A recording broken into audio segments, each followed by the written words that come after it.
अब दूसरा topic start करते हैं, यानी परिभाषा प्रकरण। अभी इस परिभाषाओं का उल्लेख हम लोग करेंगे। अब मैं किन किन को परिभाषा करेंगे उसका मैं एक बार बता देता हूँ आपको। जैसे लवण पंचक है, मधुर त्रय है, अम्ल वर्ग है, पंचगव्य है, द्रावक गण है, रसपंक है, भावना, डालन, आवाप, निर्वाप, शोधन, मारण और भस्म परीक्षा। इनके बारे में हम लोग इसके में परिभाषा देखेंगे, किसे कहते हैं, किस प्रकार से की जाती है आदि के बारे में करेंगे। यानी परिभाषा क्यों जरूरत पड़ी?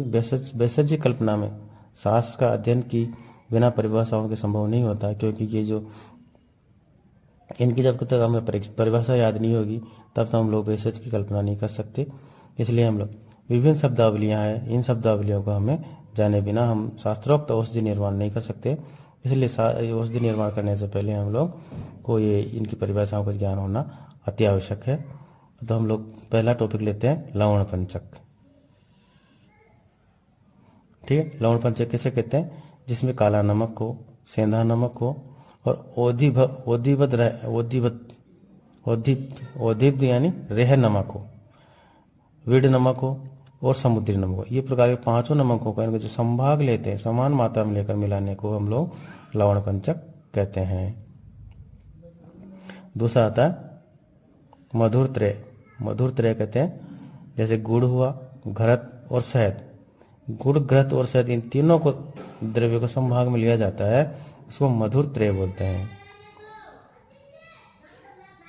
तीसरा आता है अम्ल वर्ग। अम्ल वर्ग किसे कहते हैं?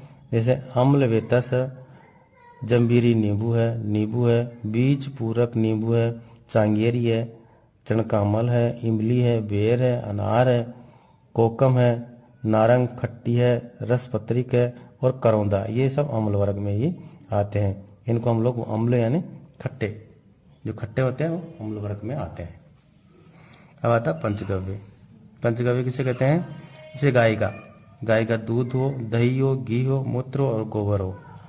ये सभी द्रव्य लेकर के संभाग मिलाने पर इसे हम लोग मिला लेते हैं, इसको कहते हैं पंचगव्य। इसको हम लोग क्या कहते हैं? पंचगव्य। यानी गाय का दूध, दही, घी, मूत्र और गोबर का रस, इसको संभाग लेकर के इसको मिलाना ही पंचगव्य कहलाता है। अब आता है द्रावक गण। द्रावक गण किसे कहते हैं? जैसे गुंजा हुआ, शहद, गुड़, घी, टंकण और गुगुल संभाग लेकर के मिलाने से बनते हैं। ये मिलाने से द्रावक गण बन जाते हैं। इन सबको संभाग ले लेते हैं और इनको लेने के बाद में ये धातुओं को शीघ्र ही पिघालने के काम आते हैं। यानी द्रावक यानी पिघालना, ये पिघालने वाले तत्व हैं। यानी ये पिघालने वाले ये द्रव्य हैं, जो पिघालने वाले द्रव्य हैं। ये जिसमें क्या है? गुंजा है, शहद है, गुड़ है, घी है, टंकण और गुगल है। इनको संभाग ले लेते हैं, जो कि हमें किसी भी धातु को पिघालने के लिए शीघ्रता से पिघालने में सहायक होते हैं, इसलिए द्रावक गण कहते हैं। रसपंक। पंक कहते हैं कीचड़ को। रसपंक यानी शुद्ध स्वर्ण आदि धातु को, शुद्ध स्वर्ण को क्या करते हैं हम लोग? शुद्ध पारद में मिलाएं या अथवा गंधक के अंदर मिला करके खरल कर लेते हैं। इसको 4 से 5 दिनों तक मर्दन करके कजली बना लेते हैं और उसमें किसी औषधि को स्वरस में के साथ मर्दन करके, यानी किसी औषधि के स्वरस में के साथ उसको मर्दन करते हैं और उसको पंख यानी कीचड़ जैसा बना लेते हैं। इसे रसपंख कहते हैं। यानी किसी औषधि के रस के अंदर, यानी पहले तो हमने शुद्ध स्वर्ण लिया, उसको शुद्ध पारद में या गंधक के अंदर खरल करते हैं 4 से 5 दिन, और खरल करने के बाद में किसी औषधि के स्वरस के अंदर, यानी औषधि का स्वरस निकालते हैं और उस रस के अंदर हम उसको मर्दन करते हैं। उसको मर्दन करने के उसे पंख बन जाता, पंख यानी कीचड़ जैसा बन जाता, इसे हम रस पंख कहते हैं। अब आता है भावना। यानी धातु अथवा किसी भी औषधीय चूर्ण को, धातु या किसी औषधीय चूर्ण को क्या करते हैं? किसी तरह के द्रव्य द्वारा उसके अंदर उसको भिगोया जाता है और सुखाया जाता है। यानी यथा जैसे जल, स्वरस, क्वाथ, फंड, दुग्ध, तेल तथा घृत आदि के साथ खरल में मर्दन करके वो सुखाया जाता है। इस क्रिया को हम लोग भावना कहते हैं, भावना देना कहते हैं।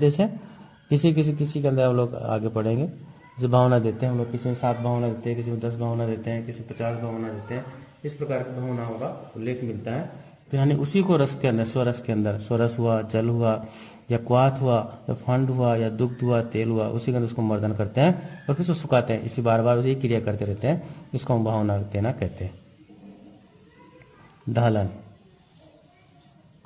ढालन होता है जैसे सोना, चांदी आदि धातुओं को, जो कठोर धातुएं होती है उनको क्या करते हैं, मूसा के अंदर एक पात्र होता है चम्मचनुमा, उसको मूसा कहते हैं, उसमें रख करके तीव्र अग्नि में, बहुत तीव्र अग्नि में उसको दहन करते हैं, उसको जलाते हैं और पिघलने पर किसी भी द्रव्य या दूध, तेल, घी, स्वरस, क्वाथ, फंड आदि में डाल देते हैं।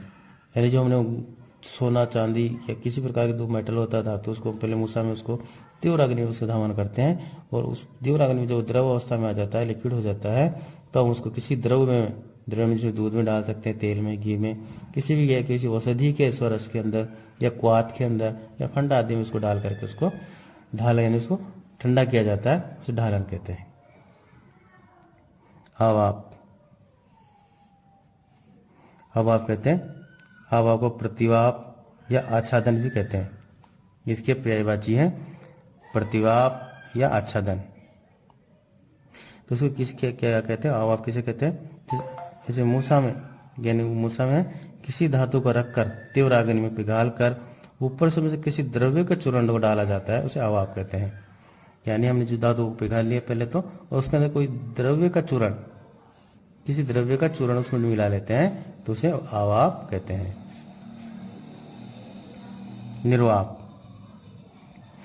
निर्वाप किसे कहते हैं, हवा के बाद में निर्वाप, यानी किसी धातु या द्रव्य को अग्नि पर तप्त करके, पहले उस अग्नि पर तप्त करेंगे फिर उसमें जल, स्वरस या क्वाथ, फंड, दूध, तेल, घृत आदि द्रव्यों से बुझाने की क्रिया को निर्वाप कहते हैं।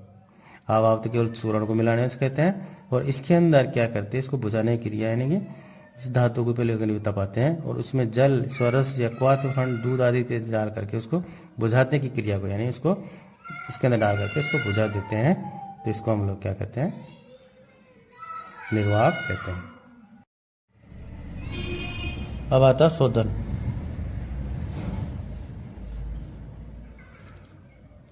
यानी औषध द्रव्यों के दोषों को दूर करने की उपकर्मों को ही शोधन कहा जाता है। यानी जो औषधि द्रव्य होते हैं और जो दोष होते हैं उनको दूर करने को शोधन कहते हैं।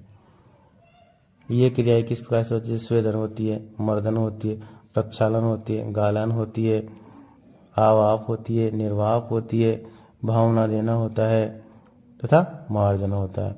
ये आदि क्रियाओं के द्वारा हम लोग उसके दोषों को नष्ट किया जाता है तथा गुणवृद्धि के लिए भी हम लोग इसको किया जाता है। शोधन की क्रिया से गुण की वृद्धि भी की जाती है। अब दूसरा आता है मारण। मारण का मतलब होता है भस्मीकरण करना। मारने का मतलब मारना नहीं है, यानी उसको भस्म करना, यानी उस द्रव्य को भस्म करना, भस्मीकरण कहा गया है। यानी धातु या औषध द्रव्यों को विभिन्न प्रमाण की अग्नि में जलाना ही मारण है। यानी उसको अग्नि में जलाते हैं, किसी द्रव्य को, या वो धातु हो सकता है या औषधि हो सकती है, उसको अग्नि के प्रमाण में, किस किस प्रमाण में वो लोग उसको जलाते हैं, इसको हम मारण कहते हैं। भस्मों को मारण के लिए हम लोग 3 फुट्टों का प्रयोग करते हैं। आगे और भी फुट है, कई फुट्टों का उल्लेख किया गया, लेकिन मारण के लिए हम लोग तो कहते 3 ही फुट का प्रयोग करते हैं।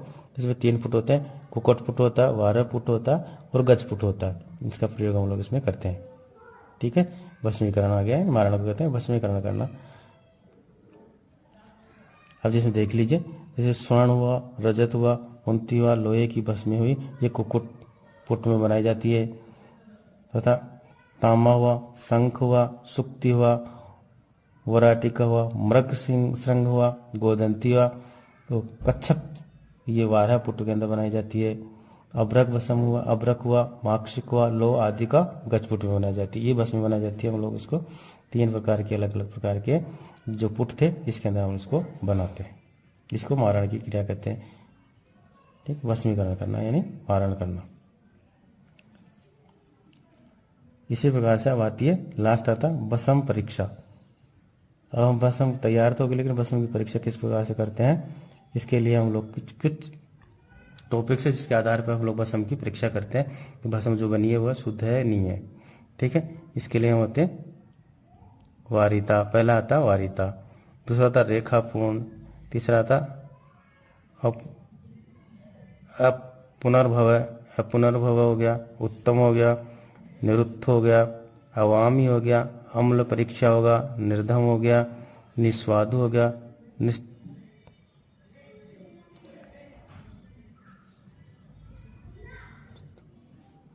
निश्चंद हो गया, निश्चंद्र हो गया और लघुना हो गया। इस प्रकार से इनका अलग अलग टॉपिक का हम लोग अध्ययन करेंगे। वारितर, वारितर कहते हैं, इसका सदुचित करते तो वारी होता है यानी जल होता है, तर यानी तैरना यानी जल के ऊपर तैरना। तो इसका मतलब क्या हुआ, एक चुटकी भर भस्म लेकर के हम लोग पानी में डालने पर यदि वो तैरती रहती है तो भस्म वारितर भस्म कहलाती है। ठीक है, इसको याद करने का तरीका, वारितर का मतलब होगा जल के ऊपर तैरने वाला, यानी कि जो भस्म को एक चुटकी और भस्म को पानी के अंदर डालेंगे, यदि भस्म तैरती रहती है तो वह वारितर भस्म हो गई। रेखा पूर्ण, रेखा पूर्ण का मतलब होता है जो हमारी रेखाओं को यानी अंगुली की जो पोर्स के जो रेखाएं होती है उसको भर देती है तो उसे रेखा पूर्ण कहते हैं। जैसे अंगुष्ठा और तर्जनी अंगुली के अंदर हम लोग भस्म लेंगे और उसको लेकर के उसको रगड़ते हैं, रगड़ने के ऊपर जो भस्म हमारी जो रेखाएं होती है उसमें पूर्ण कर देती है, रेखा में भर जाती है भस्म, तो उसको रेखा पूर्ण भस्म कहते हैं। अपुनर्भव, अपुनर्भव का मतलब होता है जैसे गुड़, गुंजा, सुहागा, मधु और घृत के साथ किसी धातु को भस्म, किसी धातु या भस्म को मिलाकर दमन करते हैं, इसको जलाते हैं। करने पर यदि वह विकृत भस्म में नहीं हो तो उस भस्म को हम लोग अपुनर्भवा कहते हैं। यानी हम लोग जो धातु शुद्ध धातु ले लेते हैं जैसे उसको गुड़ में, गुंजा में, सुहागा में और मधु और घी में, इनमें भस्म को मिला करके उसको दमन करते हैं। और यदि इसमें किसी प्रकार की भस्म विकृति नहीं होती है तो वह विकृति नहीं होती है भस्म को हम लोग कहते हैं अपुनर्भवा कहते हैं। अपुनर्भवा भस्म कहते हैं, यानी कि उस भस्म को अपुनर्भवा भस्म कहते हैं। उत्तम आता, उत्तम किसे कहते हैं, उत्तम होती है अपुनर्भवा भस्म को बारीक पीसकर जल में छोड़ देने पर वह तैरती रहती है। ठीक है, उस भस्म को हम पानी में डाल दें तो पानी के ऊपर भस्म तैरती रहेगी और उसके ऊपर कोई अन्न डाल दें, अन्न का दाना उसके ऊपर डाल दें तो वो भी अन्न भी तैरने लगता है, तो भस्म उत्तम भस्म कहलाती है।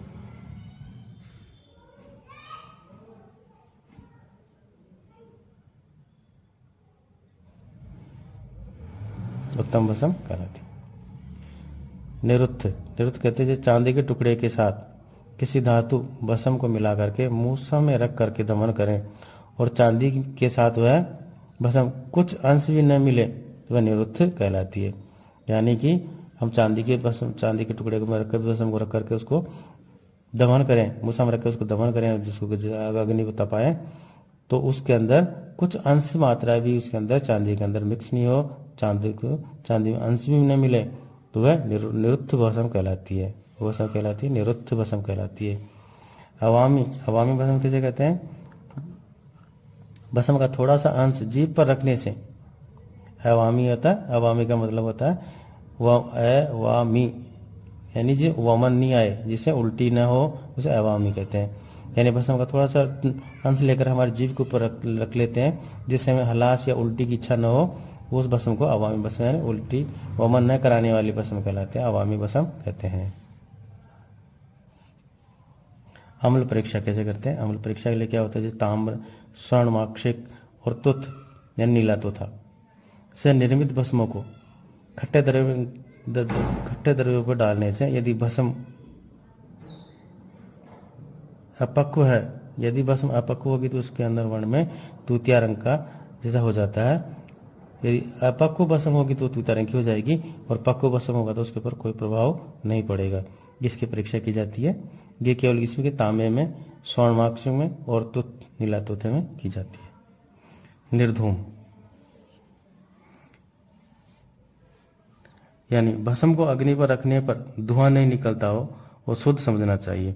यानी जिसमें अग्नि को हम भस्म को अग्नि को पर रखकर उसको पकाएं तो उसमें कोई धुआं नहीं निकले तो वह निर्धूम कहलाती है। निस्वादु जिसमें किसी प्रकार का कोई स्वाद न हो वह निस्वादु कहलाती है। निश्चंद्र, निश्चंद्र का मतलब होता है चमक सहित।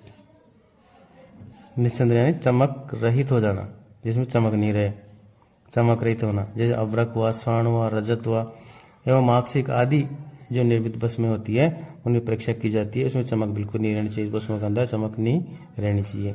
लघुना, लघुना का मतलब होता है हल्का होना, हल्की हो जाना, जो पानी के ऊपर तैर सके, वो भस्म की परीक्षा की जाती है। हल्की भस्म होती है उसे लघुना भस्म कहते हैं। इस प्रकार से हम लोग भस्म को परीक्षा कर चुके हैं। ये परिभाषा चैप्टर खत्म हुआ।